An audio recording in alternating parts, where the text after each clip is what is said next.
Hello et bienvenue à toutes dans cette vidéo aujourd'hui pour vous faire comprendre les erreurs à ne pas effectuer en pilates. Vous avez vu comment on place sa respiration en pilates dans mes vidéos précédentes. Si ce n'est pas le cas, n'hésitez pas à aller voir. En tout cas, aujourd'hui, on va éviter de produire ces erreurs. En pilates, on va faire attention à bien placer sa respiration, à travailler son transverse, les muscles profonds, à engager son périnée et surtout, en fait, à travailler tout ce qui est muscles posturaux au niveau de sa colonne vertébrale. Donc le placement est hyper important.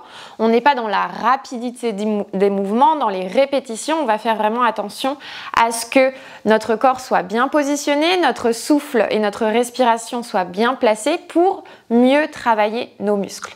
Donc on va venir déjà à quatre pattes. Ici, je vais vous faire voir par rapport à des exercices simples de gainage ce qu'on ne veut pas faire.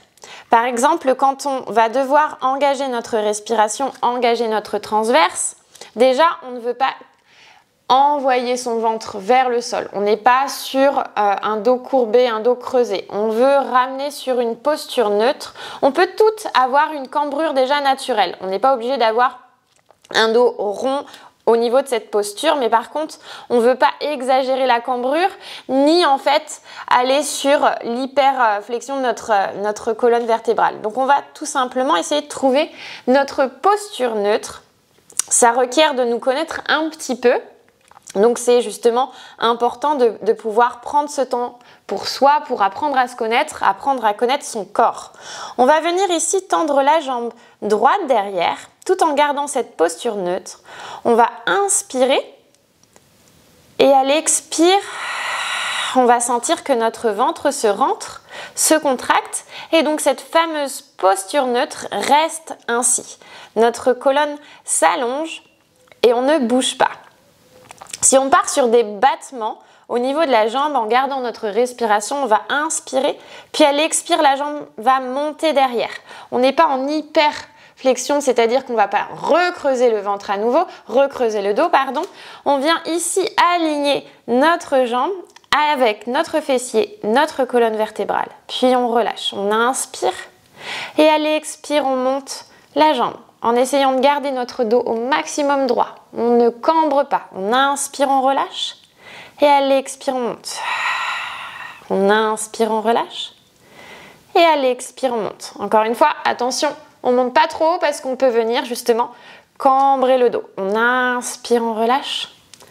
Et expire, on remonte. Puis on revient. On revient à quatre pattes. Ici, on va passer sur l'exercice du petit pont. Donc pour cela, on va glisser sur le côté, envoyer notre main très loin, venir rouler sur le dos. Et ici, quand on est sur le dos, on va placer nos pieds largeur des hanches. On va justement combler ce creux lombaire en essayant d'envoyer notre coccyx vers l'arrière de notre tapis. On va envoyer notre tête, notre menton vers la poitrine.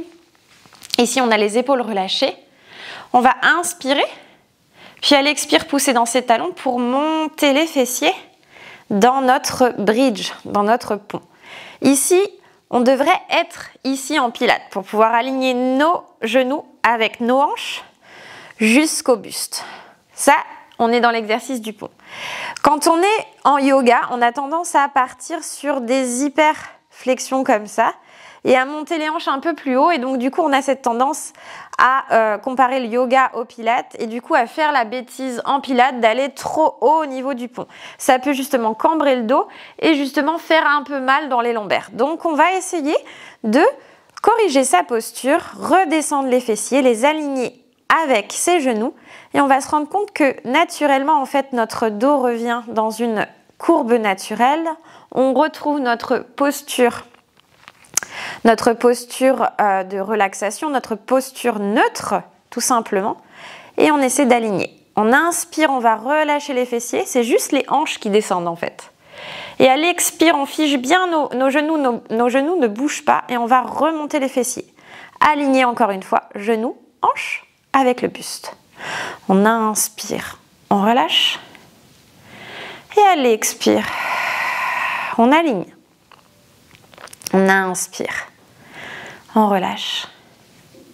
Et à l'expire, on aligne. On inspire, on redescend les fessiers. Et à l'expire, on remonte. Voilà. Et en fait, en allant aussi lentement que sa respiration nous le permet, on va ressentir les sensations dans son corps, on va sentir que ses muscles se contractent, on va peut-être aussi parfois trembler dans les exercices et c'est ça qu'on recherche en fait dans le Pilates, de justement avoir ce moment où notre muscle est en difficulté et donc là on va chercher à stabiliser notre posture pour justement recruter ce qu'on appelle les muscles stabilisateurs, les muscles posturaux. Donc c'est ça qu'on va chercher en Pilates et en fait on va pas du tout chercher la répétition comme dans des exercices classiques que vous allez pouvoir trouver en salle de sport. On n'est pas sur des ponts ainsi où est-ce qu'on monte et on descend et on fait des bêtises qui vont pas nous emmener en fait à travailler les muscles comme il faut. Ça vraiment en Pilates on veut pas le voir. Voilà, donc moi ce que je vous invite à faire, on peut le refaire ensemble si vous voulez. Notre dos est bien placé au sol, pied largeur des hanches. On inspire et sur l'expire, on déroule sa colonne vertèbre par vertèbre pour venir aligner ses fessiers avec ses genoux. On inspire, on relâche. Et à l'expire, on remonte. On inspire, on relâche. Et on expire et on aligne. Voilà, génial. On relâche à nouveau. On va placer les mains derrière la tête et là je vais vous expliquer ce qu'on effectue en Pilates par rapport aux abdos. On évite les crunchs qui sont en salle de sport, exercices classiques qu'on a tendance à voir beaucoup sur la toile, où est-ce que on vient tout simplement ramener en fait notre tête proche de nos genoux, nos épaules proches de nos genoux et on monte et on descend et on monte et on descend. Ça vraiment en fait on va sentir qu'il y a une pression au niveau de la sangle abdominale. En fait on va sentir même que notre ventre peut faire un dôme.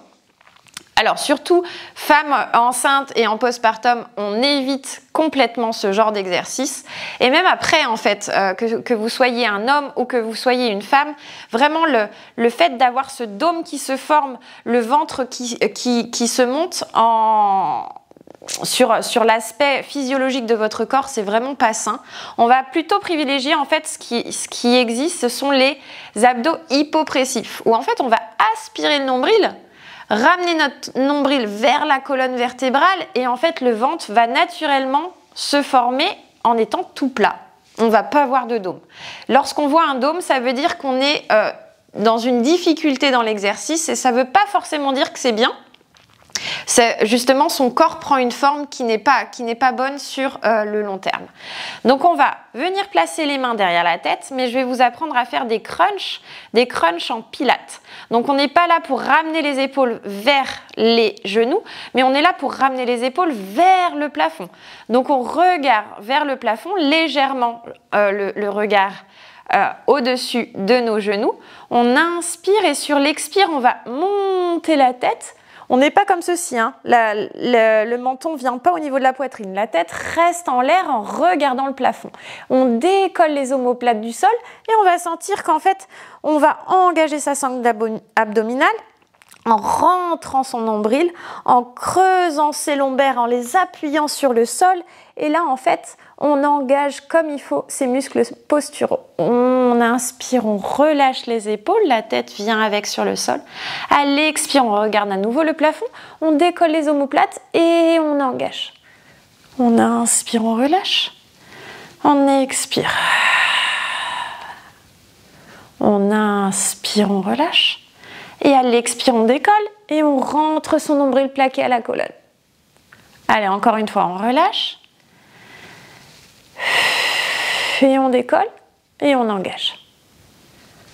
Très bien. Je vous fais voir la différence que ça fait quand on fait nos crunchs, où est-ce que nos épaules viennent au niveau des genoux et notre menton vers la poitrine. Vous allez voir la forme du ventre. Eh bien, le ventre ressort, vous voyez? Et ça, c'est pas bon. Donc, on évite ce genre d'exercice. On n'est pas obligé de partir sur des crunchs, on est aussi sur des exercices comme des levées de jambes, comme voilà, quand on est en tablette par exemple. Genoux en tablette. Ici, on va inspirer et sur l'expire, le ventre se rentre, se rentre, se rentre, se rentre, se rentre. On n'a pas ce dôme en fait qui se fait, le nombril est plaqué à la colonne et on revient en place.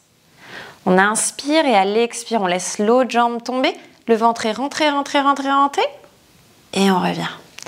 Je vous fais voir si on le fait rapidement et si on ne contrôle pas le mouvement, on a le ventre qui a tendance à sortir, le dos qui se creuse et ça c'est vraiment pas bon.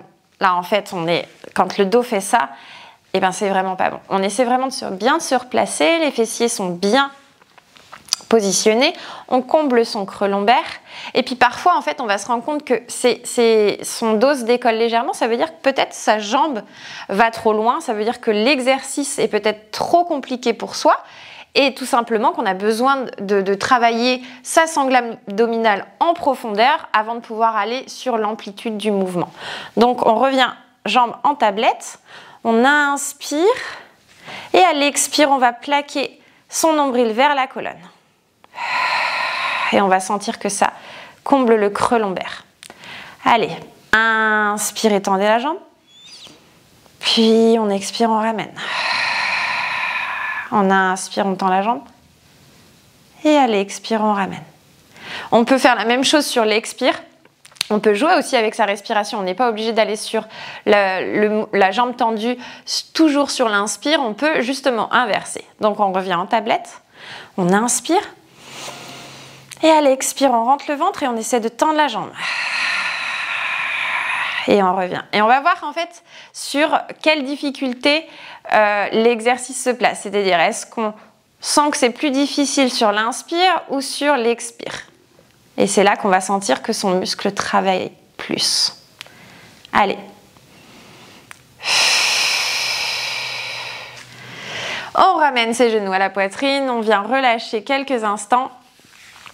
Je me retourne pour venir me redresser en passant sur les flancs. J'espère que vous aurez bien compris. En fait, en pilates, on n'est pas sur la répétition, on n'est pas sur l'intensité de l'exercice, on est vraiment sur le contrôle du mouvement, la respiration et en essayant vraiment de se concentrer pour ressentir ces sensations. Donc ça demande une bonne connaissance de son corps. N'hésitez pas à refaire la vidéo, à m'indiquer en commentaire si vous avez des questions. En tout cas, je suis ravie d'avoir pu vous présenter ce cours aujourd'hui. Retrouvez-moi sur Coreflow Studio, une plateforme aussi dédiée aux mamans, avec des programmes bien destinés, avec des programmes prénataux, postnataux et des programmes aussi pour les femmes actives. Je vous invite à retrouver tout cela en barre d'infos et je vous souhaite une très bonne journée. À très bientôt, prenez soin de vous.